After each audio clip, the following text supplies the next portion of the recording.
Welcome to Quick Sidebar, where we talk about anything and everything and get distracted often. My name is Jake, and I'm here with Bradley and Dan. And today we're talking about theater flubs. Uh-huh. I'm talking anything that happened on stage, off stage, about the stage, before the stage. Under the stage? I don't. Yeah. In the stage? Around the stage. I think we've... Did we? front of There's it. more. So we hit all the prepositions? Yeah, there's got to be more. Stage right, stage left, downstage, upstage. Anything, Upstage right, downstage right, any- upstage left, downstage left. In the wings. in the flies, in the catwalks. Catwalks. All right. Booths. So if we lost you, if that wasn't interesting and you're about ready to click out, don't do that, because we're gonna share all of our embarrassing stories of times where theater went wrong, times where shit happened on stage that wasn't supposed to happen, or in auditions that wasn't supposed to happen, times we shit ourselves. I don't know. Maybe that happened to one of us. Yeah. So, Dan. Guess we'll find out. Guess we'll find out. Dun dun. Ah, there you go, Jake. I do it every time. I love watching your face when I do it. The dropping. Yeah. Dan's callbacks are the worst. They're the worst. I didn't even say callback. I know. It's kind of the point where I hear it. Now. Yeah. When I just hear him go, call back. Yeah. Just hear it in your head this whole time. Yeah. Like a little pez. Like, I fucking can't. I can't sleep because of it. Okay, I so I wake up. Call back. Call back. Dun, dun. You didn't hear that. Oh God, where is he? Okay, Dan. Yes. Start us off with just an insane or just a stupid story about a time where something went wrong. Okay. Well, most of my flubs actually come from my community college, where I went to for 1,000 years before I came to CSU. It's a lot of years. It is. It's more than 7. True. I only went through 6 years, you dickhead. Well, you said 1,000, so I said that's more than 7. So, well, so okay, Again, technically speaking, you're correct, but you're not. Anyway, so I was in 25th annual Putnam County Spelling Bee, a great musical. Can you give like a 25-second, 10-second synopsis? Yeah, okay. There's a bunch of kids. They're in a spelling bee, and hijinks ensue, and it's about growing up and how to deal with each other, and loss and winning and family and a bunch of stuff. It's a fun show. Okay, thank you. And I got it. Boom. Wow, What that's was 8.5 seconds. Woo! All right, that's the record to beat. Every time we talk about one of our shows, we have to do it in under 8.5 seconds. 8.5. Okay. Great. And I played the character Coney Bear. Leaf Coney Bear is his full name. So he's kind of like the mentally handicapped kid, kind of. He wears like a bike helmet and wears a cape. He's kind of like the goofy kid that didn't really grow up, because he was supposed to be like middle schoolers, I want to say, and he acts like he's 4 or 5. And so he's really goofy. And this is the only time I've ever forgotten a line on stage, like completely just didn't know what to, like, it just was empty. And so the mic stand, because the show's set up like you're in a gym, and we painted our theater to look like a gym and had like bleachers, and we just had a microphone stand. And it kept falling during the show. So people would go up and talk, and would just go whoosh, clunk.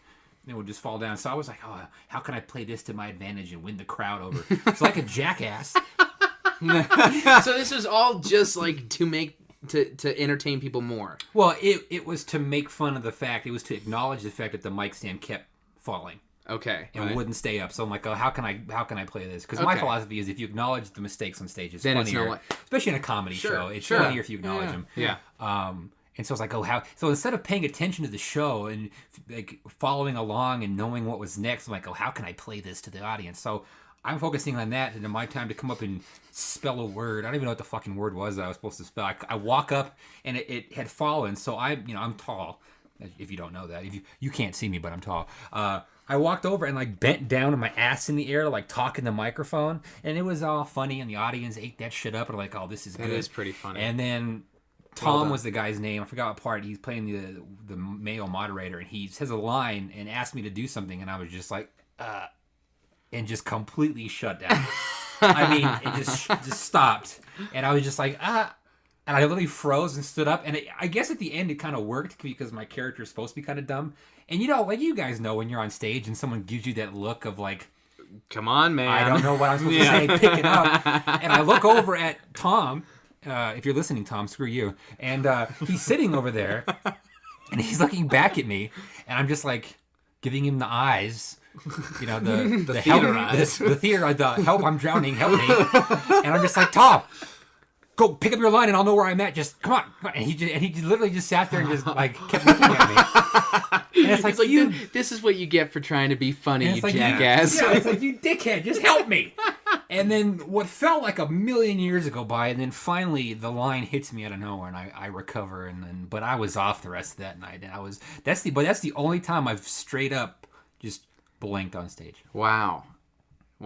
Usually I can like cover, or I can like stumble through something or make some shit up for my character, but that time I was just blank. Because then you start thinking about, I don't know my line. Oh my god, and then it just spirals, and it's this black hole of not knowing your line. Wow.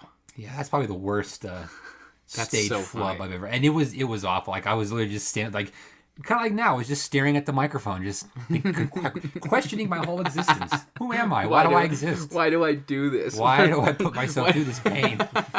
So you have a flashback to that moment every time you record this podcast? I didn't until now, but now every time I record it, I'm going to. So if I just randomly We're just gonna sit here. Just look at me. Please help me. Just Help like me, Tom. Jake. Help me. What? Bradley, give me something. No, it You're was loved. Okay. You matter. You matter. Thank God. I needed someone to say that today. That was great. You're loved. You're loved. Oh, God. Shit, that's so funny. So, for all you young aspiring actors out there, I know a ton of you listen to us. If someone gives you the, oh shit, help me eyes, help them out. Throw them a bone. Do something. Come on. Pick up the line. You dick. That is- Unsubscribe while you're at it, too. Damn it. And we lose people. See, I'm the reason we only have like 10 subscribers. Every time we gain them, I tell them to unsubscribe and they all leave. Hey, you know what? I'm gonna quick sidebar real quick. Of course you are. For those of you who are not connected to our social media, but do choose to listen to us every week or when you can, last week we were featured in our school's newspaper on the Rocky front, Mountain Collegiate. the front page of the newspaper, and we got a real big influx of listeners and viewers on YouTube and through SoundCloud and iTunes. So if you're one of those beautiful people that read the article, saw the picture, and felt led to and inspired to listen to us, and you're listening right now, thank you so much. Yeah, no, seriously. Thank you. Thank you very much. It's very nice. It's actually, You are loved. you are loved. Is that your new thing? Like, not a sponsor? Is that It is now. That's what you got to say to all the companies instead although, Yeah. of Nike. You are loved. you are loved. Also not a sponsor.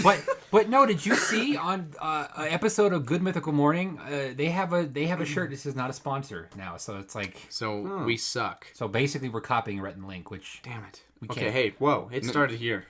Yeah, it's Maybe they're copying us. Yeah, What if Rhett and Link listen to us?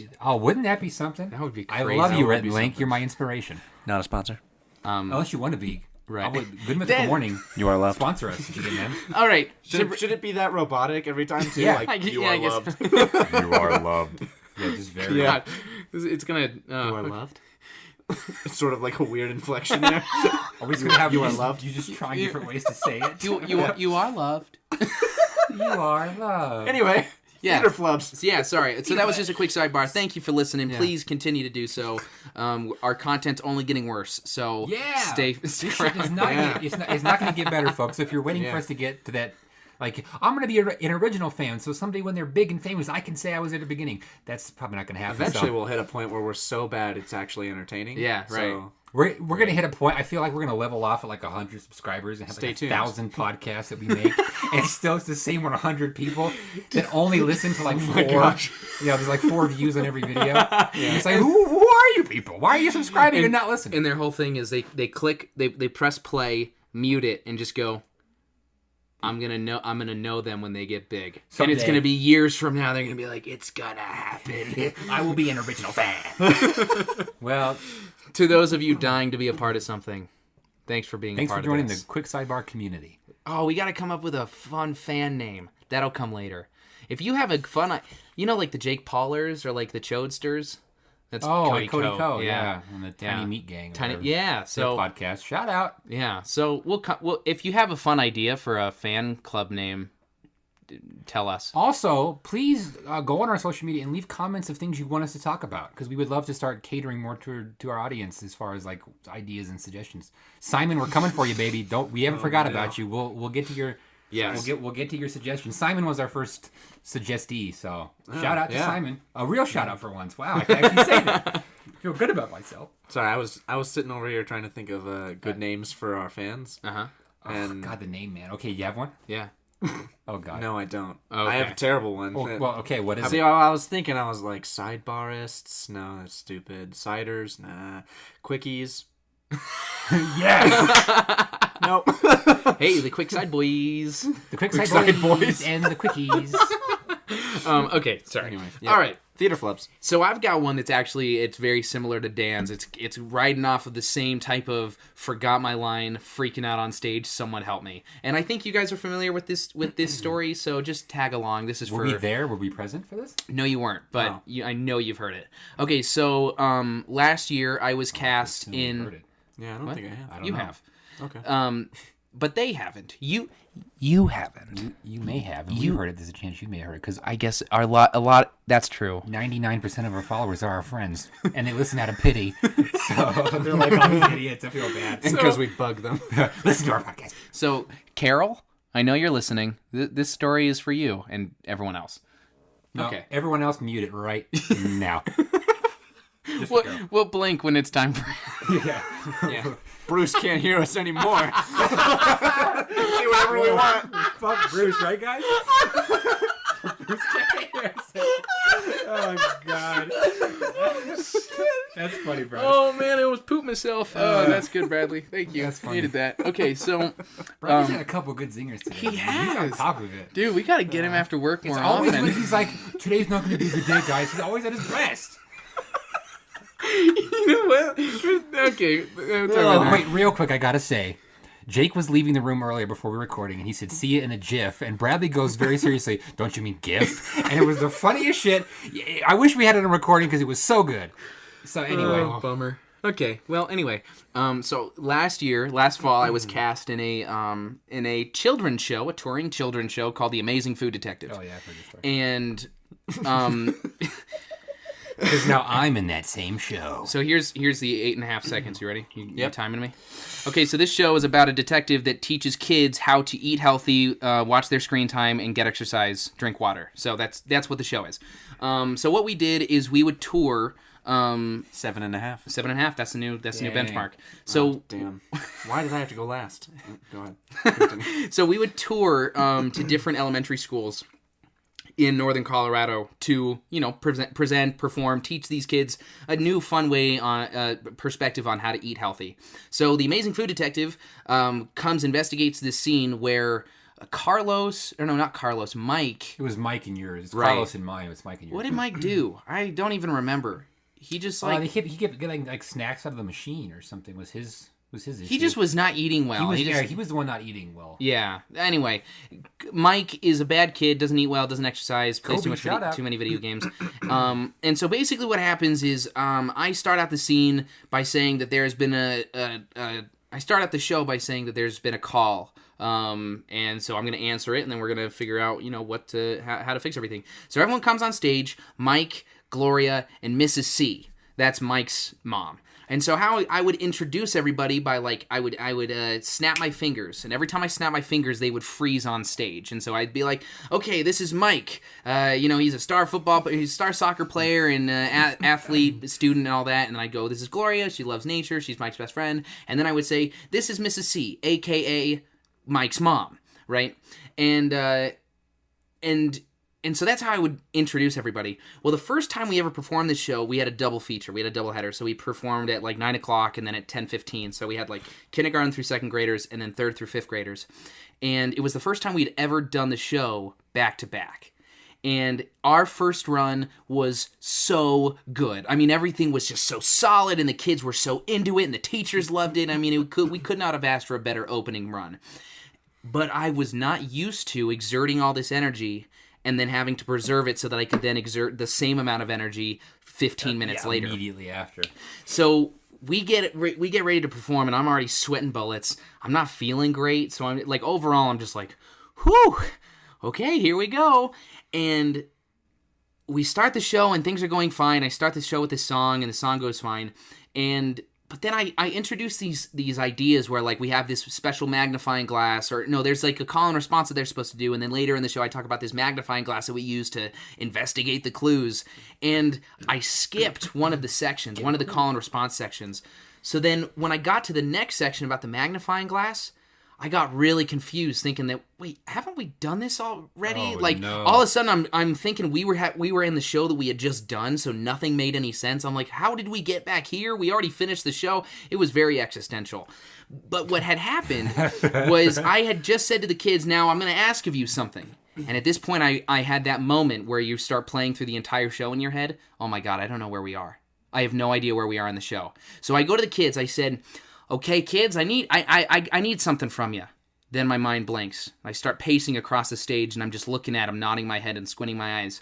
I need something from you. There's something I need from you. There's something afoot. And so I do the same thing as Dan does. I look back at my castmates, my co-stars, and give them the fucking help me look. Yeah. And I forgot that I had snapped my fingers and frozen them on stage. So they literally, in order to keep the convention of the snapping, freezing people, they cannot break. So I look at Kobe, who's playing Mike, and he just gives me this look of, I'm so sorry, but I can't do a fucking thing. So I'm just looking at the kids, and I'm like, yes! There's a magnifying... And so there was... I just completely butchered the rest of the line. It just kind of our momentum got all messed up. So now I'm introducing the characters, right? So I've already flubbed up once. Yep, this is what I've heard. I'm introducing the characters, and there's one after another. And the first person I go to is Mike. Now in the run, I go, this is Mike. He's an expert soccer player, and he's a all-around great athlete, good kid. And I go down the line, and I say, this is Mrs. C, a.k.a. Mike's mom. Or no, this is Mike's mom, a.k.a. Mrs. C, something like that.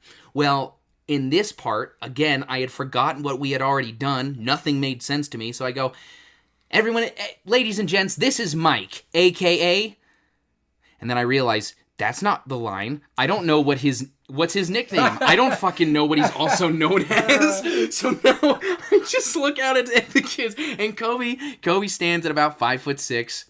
He's not that. Yeah, he's a shorter guy, and so I go, this is Mike, aka the big guy.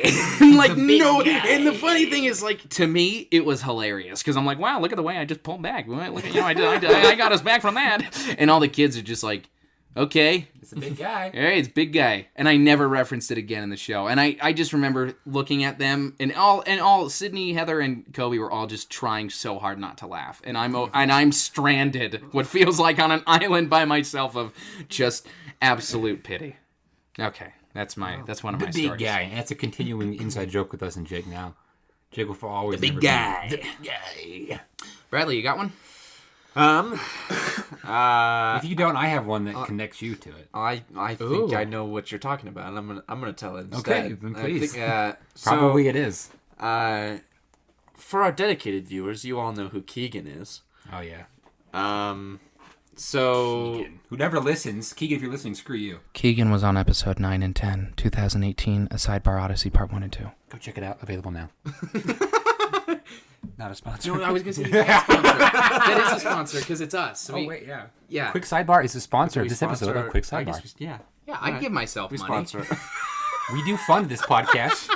Speaking of, I owe you money. Anyway, today this podcast was sponsored by Dan and Jake. Quick Sidebar. Brad. This episode of Quick Sidebar has been brought to you by Quick Sidebar. Thank you, Quick Sidebar, for the continuing support. We are just so more sad. Quick Sidebarception. That comes up so fucking sad. often. Hey, we hope you're having as much fun as we are, because we're having a fucking ball right now. This is every episode we're like, this is a train wreck of an episode. That was us, I think. All right, Bradley, go for Anyway, it. So Keegan. You all know Keegan. Yep. Well, about a year ago. Yeah. About a year ago. So spiky. Me and Dan were in a show. Sorry, Jake. Yeah, you lose. We were in a show called Three Sisters. It's okay. I didn't really want to be in it that By bad. Anton Chekhov. Shout out. Not a sponsor. Not a sponsor. And Chekhov's dick, guys. All right, 7.5 seconds. if you don't know, Oh, you got 7.5 seconds. To Oh, You got 7.5 seconds to explain Chekhov. to explain Three Sisters. It's about boredom. It's about three sisters and their brother and a bunch of people who come to their house, and they're all really bored, and life sucks. And they want to kill themselves, basically. Cool. Yeah. So Good job, Bradley. thank you. So I was the brother, and Dan, Andre, yeah, and Dan was kind of the manservant. I was like a city councilman who Oh, also yeah. was like a manservant. Why was I serving the pie? It didn't Still make don't understand. the play didn't really make sense. Screw you, Chekhov. Just kidding. You're a great playwright. You're also dead. Anyway, You're not listening to anyway. this. His family might be listening. You never know. Anyway, Chekhov. okay, Yeah, shut up, okay. shut up. I'm gonna tell the story. So anyway, there's this one line in the show that's really kind of weird and random that our friend Rodrigo Shout out. has where he's kind of depressed and like he says all of this stuff. I don't even remember what the line is at all. But then at the end of his like little mini monologue, he goes, "Have a banana," In his pocket. because he has a banana in his pocket, and he just like Are you just happy to kind see of me? like I think he chucks it on the floor and just leaves. I'm like, have a banana. No, I thought he gave it to Charlie. Yeah, I think he The gave colleague. it to I thought Charlie picked it up.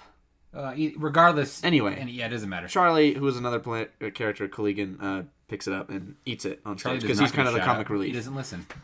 It's kind of like the comic relief. Anyway, so one night, for some reason or another, we didn't have a banana. Because no one bought a banana. Yeah, I don't but know. like we're literally right. No, we're not. I guess we're somewhat close to a place where you could buy bananas. It's not that hard. Yeah, Anyway, just- we didn't have a banana, but we had rolls, and Lots of rolls. lots of dinner rolls, and so we used that instead and changed the line to "have a roll."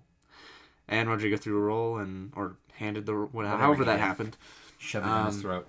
Something. Yeah, and so somehow after that, Keegan, using his Keegan brain, came up with this idea to try to fit the word roll into the show. And so he comes up to me and says, "All right, Bradley, I have this idea. I want you to fit the word roll into one of your lines, find a good spot for it, and let me know what you come up with." And I was like, okay, challenge accepted. Because it's kind of a boring show.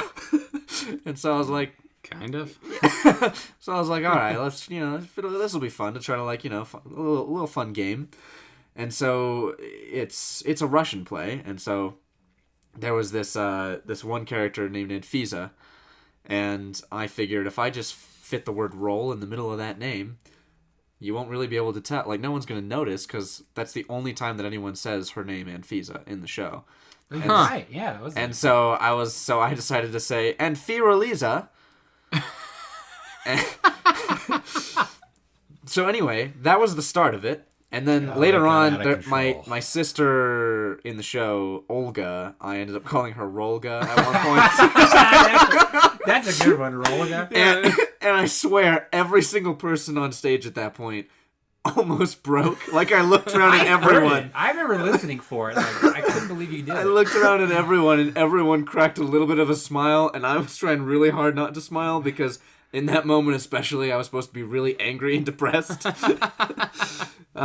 But then it kind of took off, and everybody started playing the game, and then it was like, the roll was all over the place. I think the worst one, though, was Rodrigo at the end.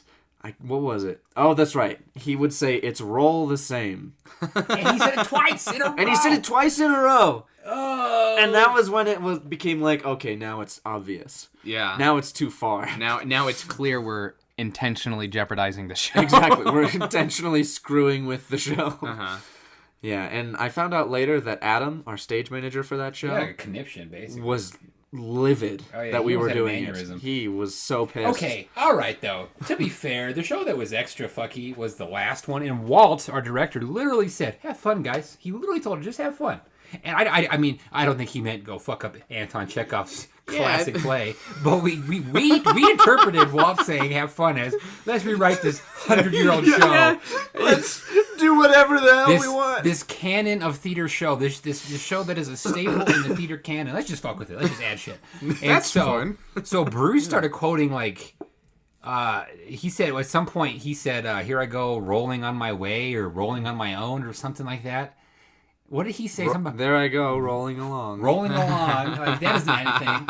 And then I said I got to roll the hose the long way around the garden. And Charlie said I forgot what he said. But the best one, the part that almost got me, that I was so like jazzed and confident about, is me and Brad had scenes together in that show. And I would call him Master Andre, and he'd go, "First of all, it's Sir Andre," because he didn't want to be called Master. So I was like, "Hey, Brad, wouldn't it be fun if we swapped those for closing? And I said, Sir Andre, and you go, first of all, it's Master. And we're like, oh, that'll be funny.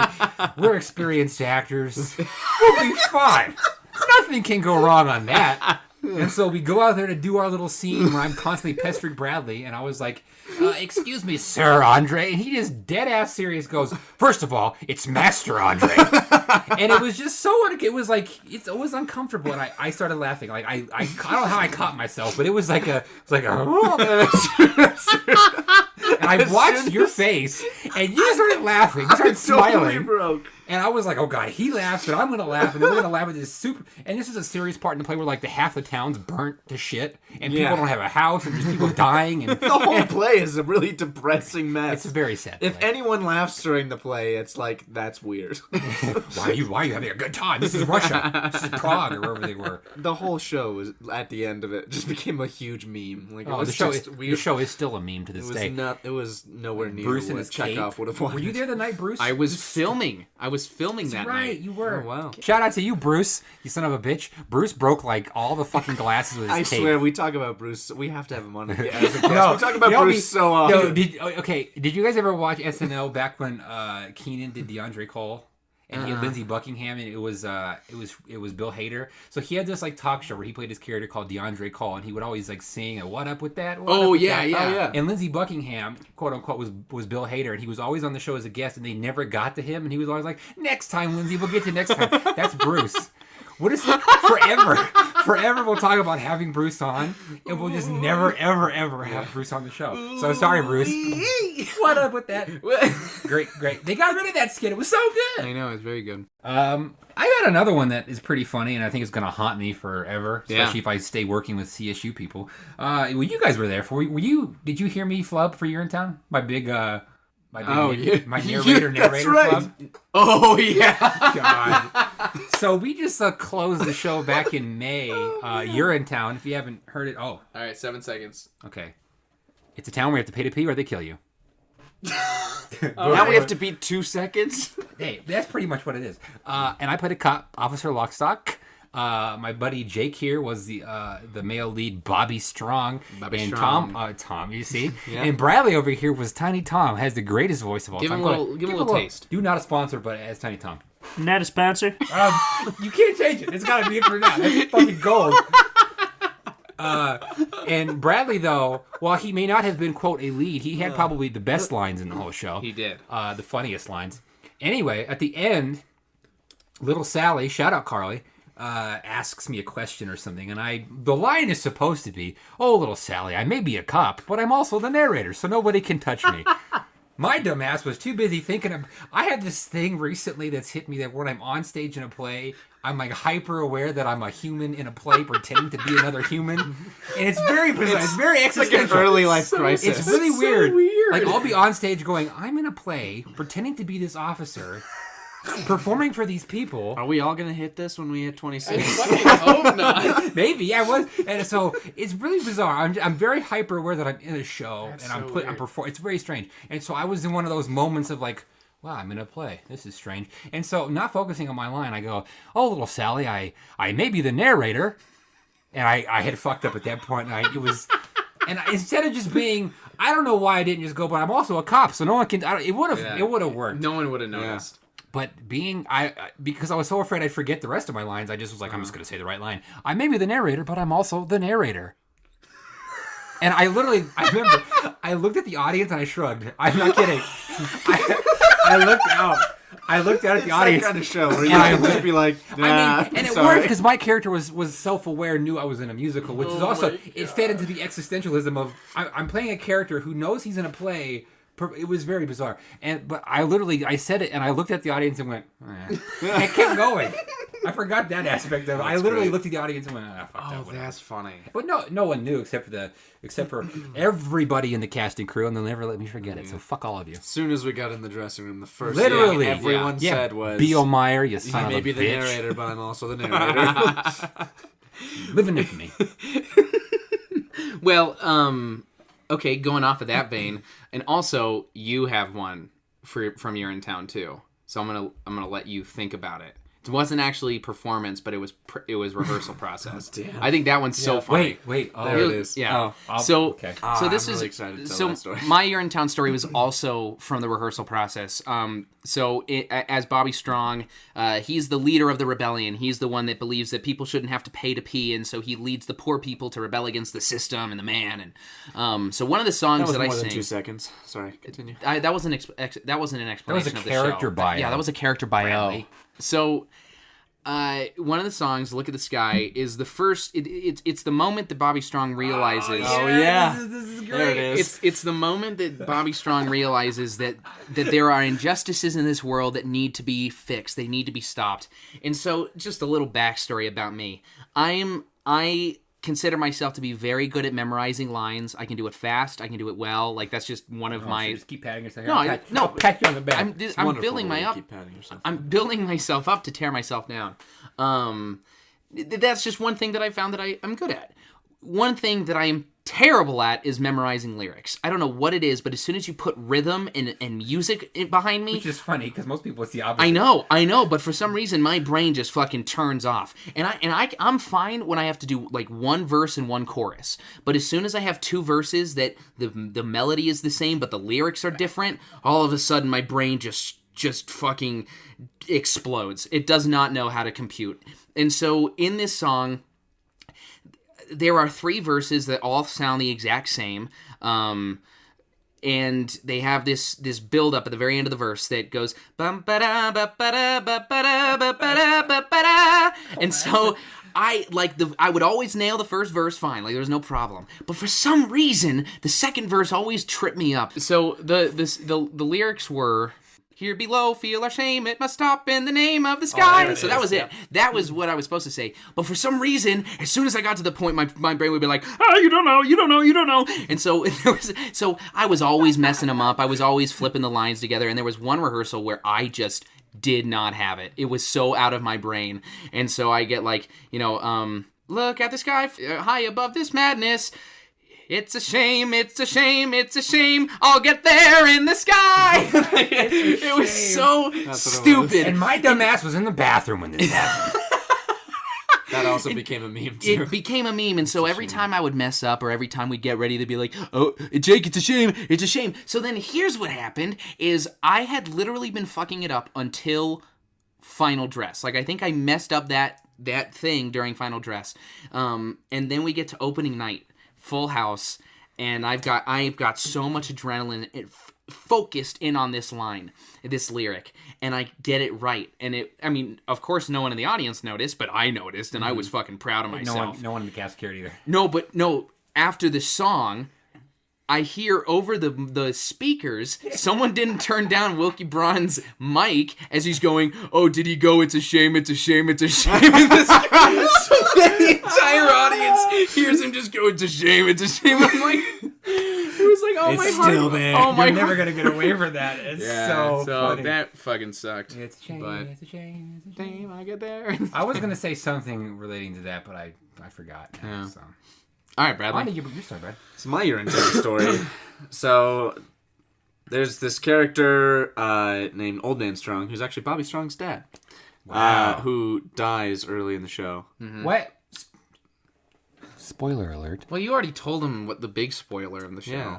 when you People were die. describing it. Yeah, but I didn't. I just said they kill you if you don't pay. I didn't say who died. Yeah, but I would never say that Jake Yeah, but dies in the The play. big twist but- is that people die. Yeah, that's the big twist. Anyway, Yeah, that Bobby dies in Act 2. I know. Old man. Oh wow, wasn't gonna give away that one. Anyway, the old man Strong dies right at the beginning of the play, so it's really not that big of a spoiler. Still spoiler. Whatever.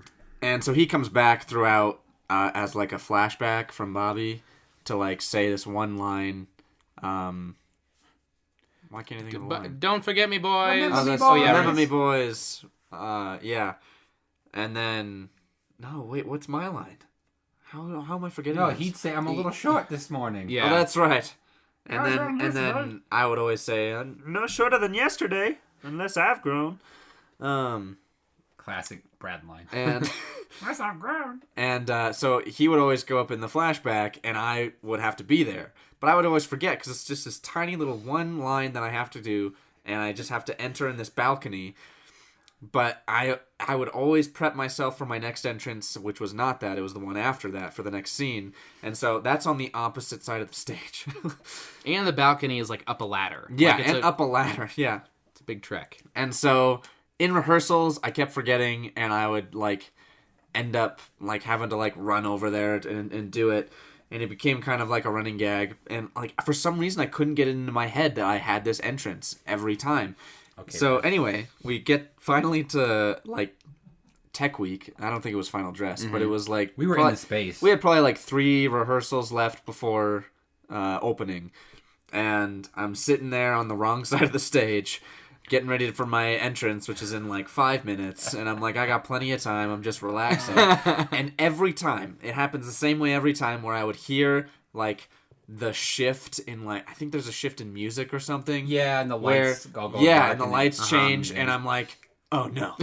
And so I panic because I'm like, I don't have time to like go all the way back, like because I'm backstage, but the way the set, in the hallway, right? There's like a hallway that goes around the stage space that you would have to go to in order to not be seen on stage. Because on the stage, if you run across the back of the stage, the audience can see you.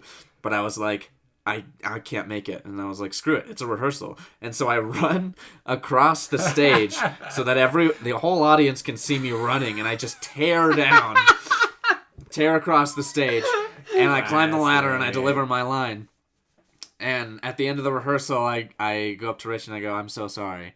And he goes, I want to keep it. Rich was that guy. He was like, you do something weird, he'd be like, yeah, keep it. It's pretty good. Yeah. And so we added it in, and so I would always run across the stage every single time. He runs like Don Knotts almost. Oh, it was so funny. Like head, you know. Well, his back was like a board. Yeah, he'd run like this, and he would be leaning back, but he'd be on his I can't talk. His knees would lead him across the stage. Yeah. It would just be all his knees. Oh, it was incredible. It was so fun. Well, I figure if I'm going to do it, you got to sell it. Oh, you do. And Bradley's costume made him look like a little 8-year-old boy wearing his dad's clothes.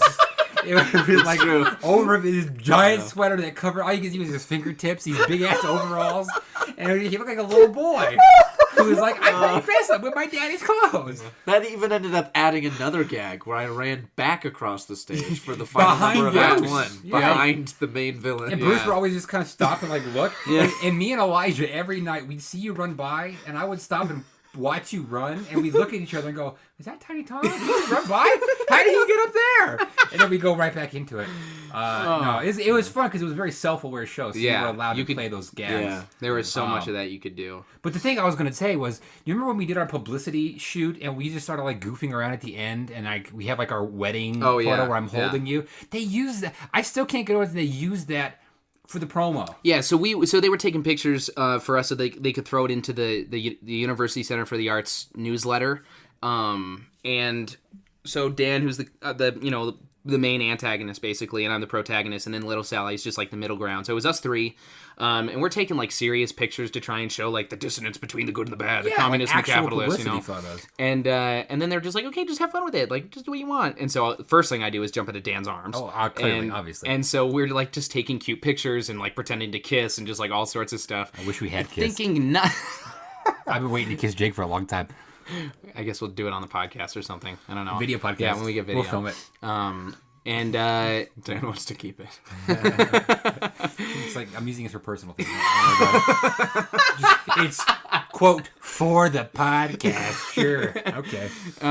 But yeah, and then so they have like a projector, outside of the university theater that shows like pictures from the publicity shoot just to promote the show. And the second week of the show, they had our engagement photo of us just like looking all cute into the camera, which makes contextually has nothing to do with the show. No, like our characters hate each other. I end up tossing Jake's out of a roof. Spoiler alert. Well, we're past that. It came out in 2001. We're past that. Yeah. But that was also a very weird experience. I remember that day that they had first had the projector up, and I was walking into class, and it was one of those, I walked by the picture and kind of just casually looked over, and it was a picture of my big-ass face on those, and I was just like, I stopped, and I had to like walk back and stare, and I'm sure people saw me, they're like, oh, look at this dick, he's looking at himself on the wall, he thinks he's so cool. And then, of course, I took a picture of it, I'm like, oh, look, there's a picture of me, so I'm going to take a picture of it and put it on my Snapchat. Of course. And so I'd be like, yeah, it just was like anyway, extra conceited. What is your biggest fear on stage? Like, what is the worst thing Okay, realistically? way to wrap it up. Okay. Not, oh, I shit myself and then someone pukes on me. Like, that's not incredibly realistic. Like, what's the worst realistic thing that could happen to you on stage that would just, like, kill your spirit? Oh, well, for me, the clear stuttering on stage for me is like, it's always like there in the back. It's like the monster in Big Mouth. It's like the horrible monster. But for me, it's like this big, like, stuttering blob. Like, and it's just always there, like, I'm going to get you. Because I stutter, for people who don't know. Every now and then it rears its ugly head. And I see a little bit there. So that for me, that's like the biggest fear is like, I'm going to be on stage and it's happened once. And it was for like a showcase at my community college, so it was like 4 people in the audience, so it didn't really matter. But I guess for me, that's that. Because like forgetting lines is just either it happens because it just happens, or you're prepared and it won't happen. Yeah, like that. The only time I've forgotten lines is that one time. Is like right. So it's just because I just was too caught up in the moment. But so it's not forgetting lines or forgetting blocking, because that's never really been an issue. Knock on wood. I got one more show to get through. Oh God. But I guess for me it'd be just like getting stammering and stuttering and getting caught up. Because once you start, then it starts just like you gotta like completely stop talking and like shut down and reboot. Yeah. To recover from it. So yeah. I guess that's for me, stuttering, which is where my stage fright comes from. Because I have mad stage fright. Wow. You'd never guess. Crazy stage fright. Like every night before You're in Town was hell standing underneath that. Oh my gosh. I would stand there and be like, fuck. Why do I do this? Why do I do this? Every night. I hated it. Oh my god. It was torture. What about you, Bradley? What kind of what's your biggest fear? I don't know. I think it is forgetting a line. I don't think it's ever happened, but I think like I think part of the reason that it's never happened is because I'm so terrified of it happening that I'm like, this isn't going to happen. Yeah.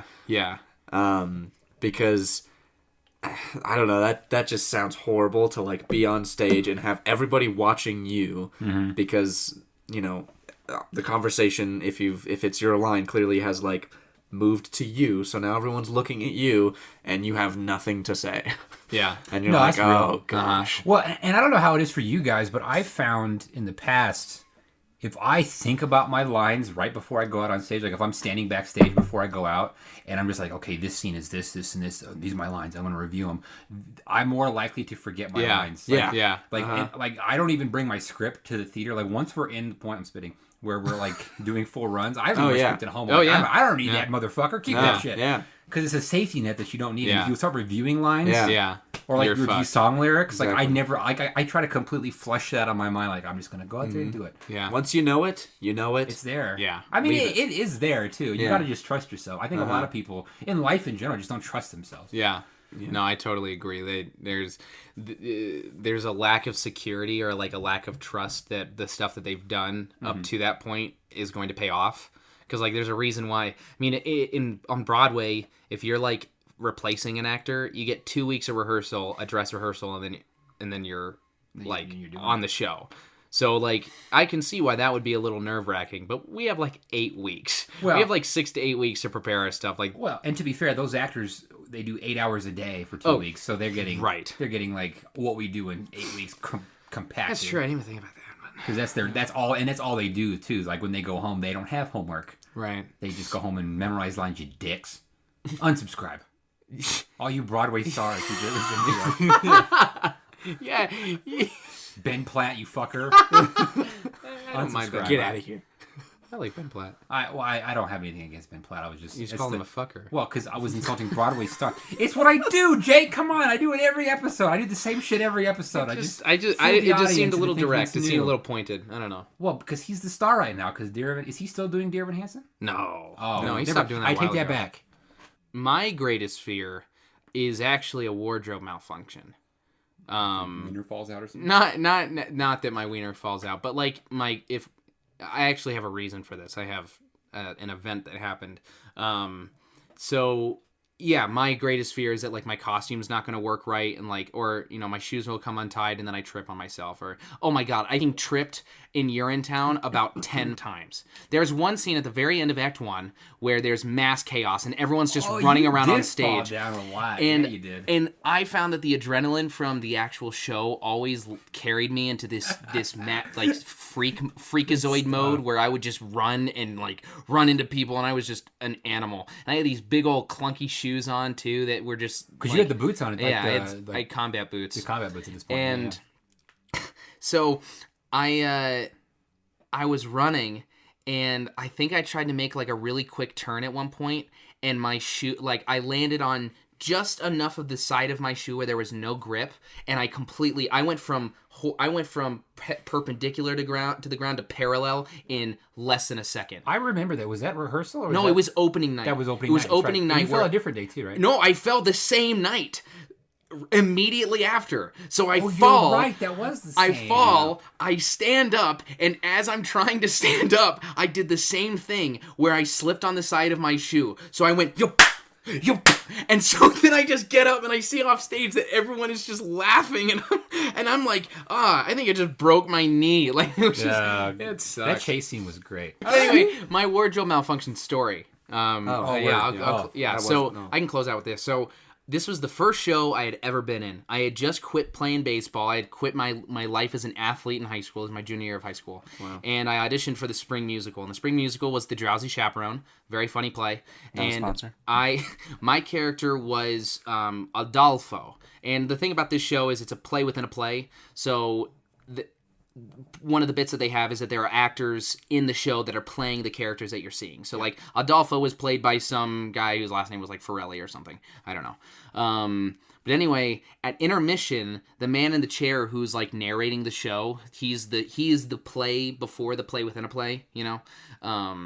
And he goes to the bathroom. So he just throws in the second disc of he throws in the Act 2 disc because we're listening to a record. Well, he accidentally puts in The Message from a Nightingale, which is another show that was also written by, two big, I think they said it was Rodgers and Hammerstein, even though they didn't write it. And it's this show about this Asian warlord. So the guy that played Adolfo in this made-up world also played the Asian warlord. So I had to go from being dressed up in like my suit and cape and like this big garb. I had to go from that to then being dressed up in this kimono and this giant headdress and go from like this Latin Lothario to this Asian warlord. And so this is the first time we had done it with costumes. This was the teacher show. I mean, it was the timing of this was not great. Like we had gotten full costumes pretty much the night before opening, and they didn't tell me how to do the quick change. They didn't tell me what I was supposed to be wearing. So I just figured, okay, I'll just take my clothes off and then put the kimono on, right? Because that's what you don't wear clothes with a kimono. So you got naked put the kimono on? So I take off all my clothes except for my underwear. And I'm still a high school kid that's very insecure about his body. And so it's like in the dark, thank God. I mean, it's in the dark off stage, and I have like 90 seconds to do this quick change. It's super fast. So I go off stage, I'm ripping my clothes off, and I got two people that are helping me, right? And so someone puts the kimono on me as I'm putting my mic pack on my underwear, and they put the kimono on, and as I'm tying the belt, the belt of the kimono, they're putting my headdress on. So what happened is I'm trying to tie the kimono, but the straps are so long that I keep tying it into itself, and then it undoes itself. So I'm tying it and it's not working. I'm tying it, it's not working. So now I'm like, okay, this isn't going to work. And as I'm freaking out about my kimono, my headdress got caught on the ropes from the curtains. So my headdress is tied to the curtains, so when they pulled the curtains to open the stage, my headdress flies up into into the pipes. So now I don't have my headdress. I'm naked under this kimono that I cannot cover. And so then I just hear the music that's coming right before my cue, and I'm like, okay, well, feeling. I have to go. I have no idea what to do. I just have to go. So I just walk on stage in my underwear with my kimono just barely covering me, and I'm covering myself like a man. Yeah. No, are you asking me if I covered myself like a man or like a woman who says a man? Yeah. Either way. No, I'm like covering my nuts and like covering my chest and all that. And were your dangles out for the world? They weren't out, but I mean, of course, being in my underwear was scary enough. Boxers or tighty whities? They were like like compression shorts. Oh, well, what you got to worry about, baby? No, but Them nuts ain't coming. They ain't going nowhere. I wasn't concerned that they were going anywhere. It was just the fact like I didn't have a shirt on. Like this is the first time I'd ever been like shirtless in front of people that weren't like baseball players. So I kind of have I kind of have a bit of a fear of like my costumes not working because of that. Well, and it's funny. Real quick, my last thing, truly my biggest fear, honestly, because I mean, my stuttering on stage hasn't really been an issue because I just take my time to say my words. Is missing my entrances. Oh, yeah. I have such a phobia. No, yeah, that's gotta be worse missing, than lines. I will literally go and sit and wait where I'm supposed to come on. Way before. For Three Sisters, I would be at my entrances literally half hour before I came on stage. I'd be like, I'm not missing this. Oh my God. I'm so terrified that I'd be in the dressing room, be watching TV, because we have a video feed of the stage to kind of give us an idea. And there are some people who are like, and they're playing video games and on their phone. Like the other day when you were texting us during your show, like, Jake, are you texting during your show? What are you doing? Like I put my phone on do not disturb. I put it away. My phone's nowhere near me. Oh my I'm God. so terrified. That's a new word. Terrified. I'm so terrified of missing an entrance and also having my phone go off on stage. But missing an entrance though, I have nightmares about that shit. Like my that. gosh. Like I have nightmares. There's a question for both of you. Have you ever had your phone like on you when you're on stage? Oh no. Nope. Never. Never. No. Not once. I think you? I might have. And you know why I once. don't? Like I think I actually think it was because I forgotten an entrance and I was like, oh crap, I gotta be somewhere. And I had to rush just like a little bit and I was like, I don't have time to put my phone anywhere. See, you So I just think naturally put it in your pants. I put it in my pants See, and I forgot about it. I think it was during Three Sisters. I think as Andre, I had my iPhone in my pants for one scene. And because of that, because it's so natural when you walk, you're just like, I'll put my phone away. I don't even look at my phone during a show. When a show started and curtains gone up, I won't even look at my phone unless it's intermission. See, and I had never done that. I was always that same way where I like never touched my phone. I was very disciplined about it until Laramie because I had so much time in the first and the third act where I was off stage and we had a monitor.